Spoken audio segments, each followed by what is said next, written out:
Welcome, my friend, to Listen and Learn English, the place where learning English feels alive. Today, I want to tell you something powerful.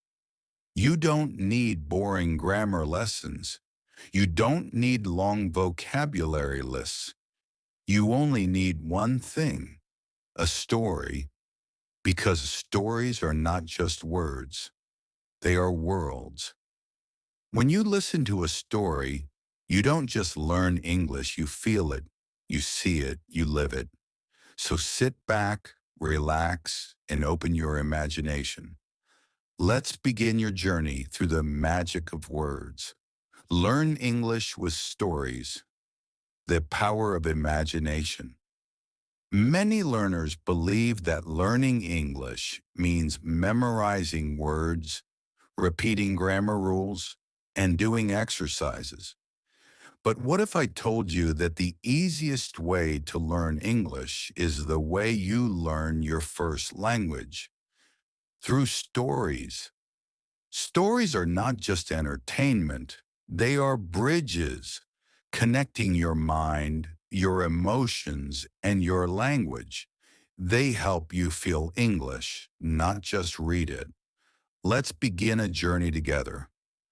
A journey through stories that teach, inspire, and change the way you learn. Number one, why stories work like magic. Think about when you were a child. You didn't learn your native language from grammar books. You learned it by listening to your parents, to bedtime stories, to the world around you. Stories have rhythm, repetition, and emotion. Exactly what your brain needs to remember language naturally.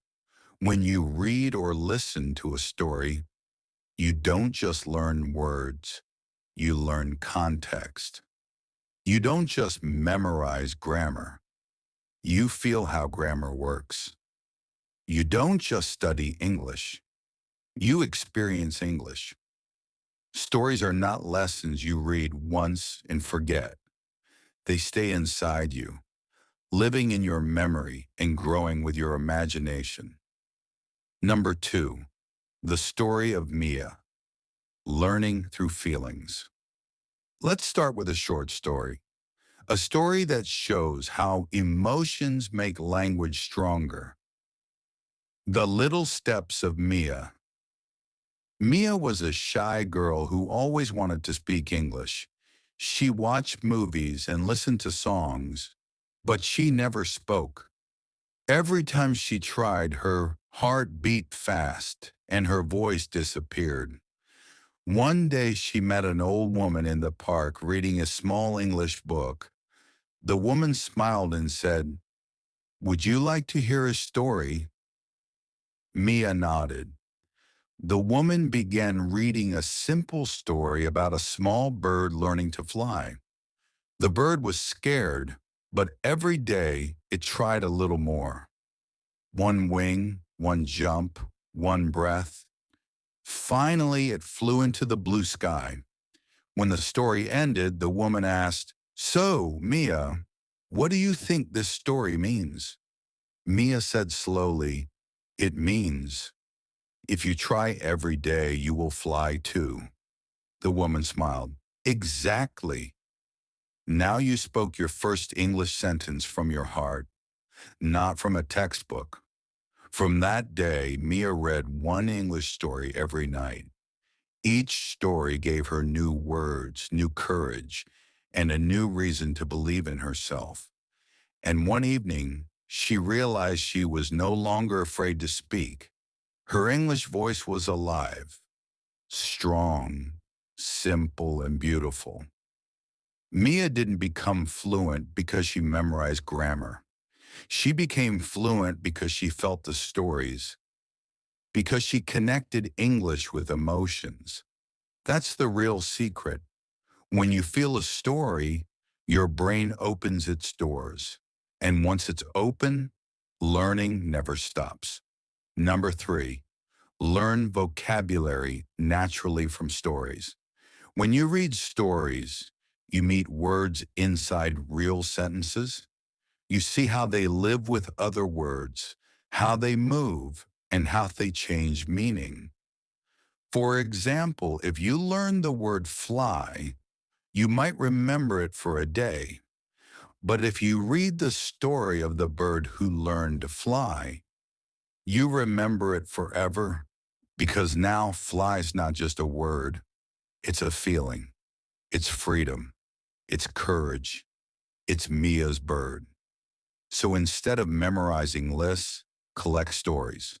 Let each story give you new words that you'll never forget. Number 4, feel English. Don't translate it. When you read a story, don't try to translate every line. Let your heart understand first, not your dictionary. If a sentence says, he walked into the dark forest with a heavy heart, you don't need to know every single word. You can imagine it, a sad person walking slowly into a dark place. That picture is stronger than translation. Language is not just logic, it's emotion, color, and rhythm. When you imagine you're not studying, you're living the language. Number 5, read aloud, the storytelling practice. Reading stories aloud is one of the best ways to practice English pronunciation and rhythm. When you read out loud, you train your mouth to move naturally. You hear your own voice in English. You build confidence to speak in public. Choose simple stories with short sentences. Read slowly. Don't rush. Enjoy every word like music. You can even record yourself reading and listen later. You'll notice that your voice grows stronger and smoother every time. Number 6, tell stories. Don't just read them. After reading a story, try to retell it in your own words. You don't need to be perfect. Just tell it the way you understood it. Example, the story was about a girl who was afraid, but she tried every day and finally she succeeded.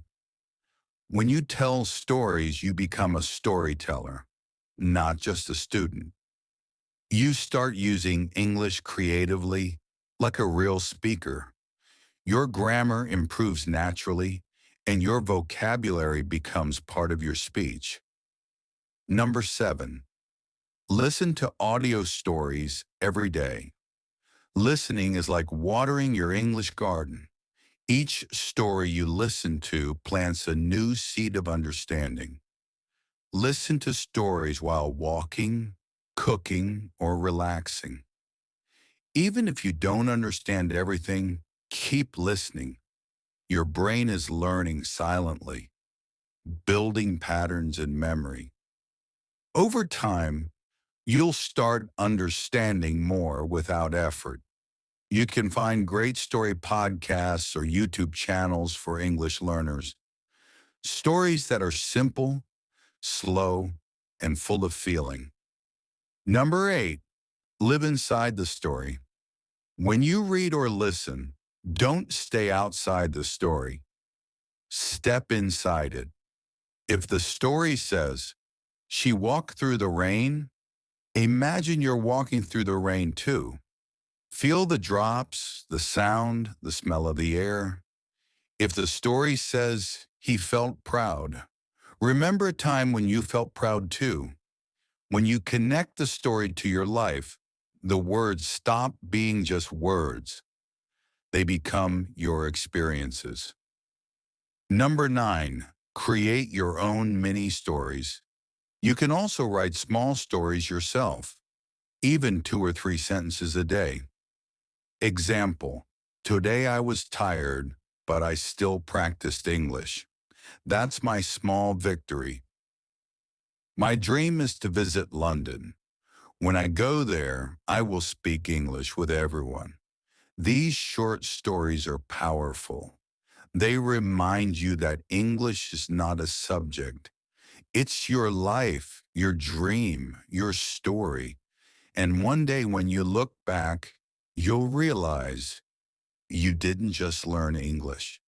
You built a world in English. Number 10, the power of imagination. The more you imagine, the faster you learn. When you imagine while reading or listening, your brain lights up like a movie screen. You become the character. You feel the fear, the hope, the happiness. And that emotion is what makes English stick forever. So every time you read or listen to a story, don't just understand, feel. Let your imagination take you places words alone cannot. Number 11, motivation. Believe in the story of you. Every learner has a story, and your story is not about perfection, it's about progress. Maybe your story starts with mistakes, silence, and fear, but it will end with confidence, voice, and pride. Every time you read a story, you're writing your own. Every time you speak, you're adding a new chapter.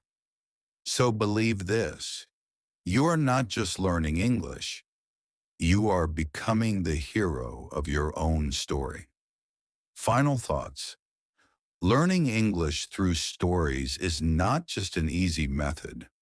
It's a beautiful one because stories touch the heart before they reach the brain. You will forget lessons. You will forget rules, but you will never forget a story that made you feel something. So from today, read stories, listen to stories, tell stories, write stories. And one day your English will not just sound natural, it will sound alive.